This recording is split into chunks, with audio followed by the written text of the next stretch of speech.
President Trump imposing a travel ban to the U.S. on a dozen countries and partial restrictions on entry to the U.S. from several more. Our chief White House correspondent, Mary Bruce, has the story for us. Good morning, Mary. Good morning, Michael. Well, President Trump is now reviving and expanding one of his most controversial policies, targeting a dozen countries with a full travel ban. It means no visitors from these countries, no temporary trips, no permanent moves, and it is sure to face legal challenges. Overnight, President Trump announcing a dramatic escalation in his immigration crackdown. Very simply, we cannot have open migration from any country where we cannot safely and reliably vet and screen those who seek to enter the United States. Trump saying that as of midnight on Monday, he is blocking people from 12 countries from entering the U.S., citing national security concerns. The ban mostly impacting travelers from the Middle East and Africa, including Afghanistan, Burma, also known as Myanmar, Chad, the Republic of the Congo, Equatorial Guinea, Eritrea, Haiti, Iran, Libya, Somalia, Sudan, and Yemen.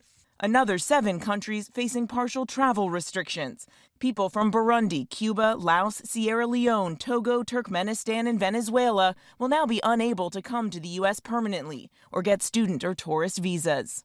The White House says they're targeting countries that lack proper vetting, fail to share identity and threat information, or exhibit high visa overstay rates. The president says he's acting now in part because of the recent attack in Boulder, Colorado. An Egyptian man who overstayed his visa charged with a federal hate crime for attacking a group of demonstrators advocating for hostages being held in Gaza.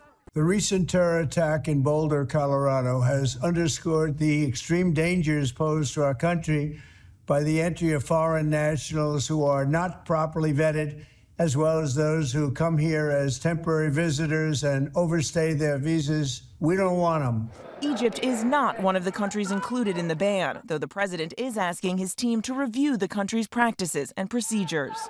The new restrictions reminiscent of one of the most chaotic and controversial orders of Trump's first term.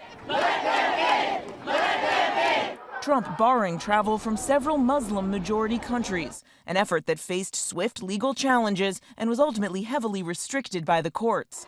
But on the campaign trail, Trump promised to revive it.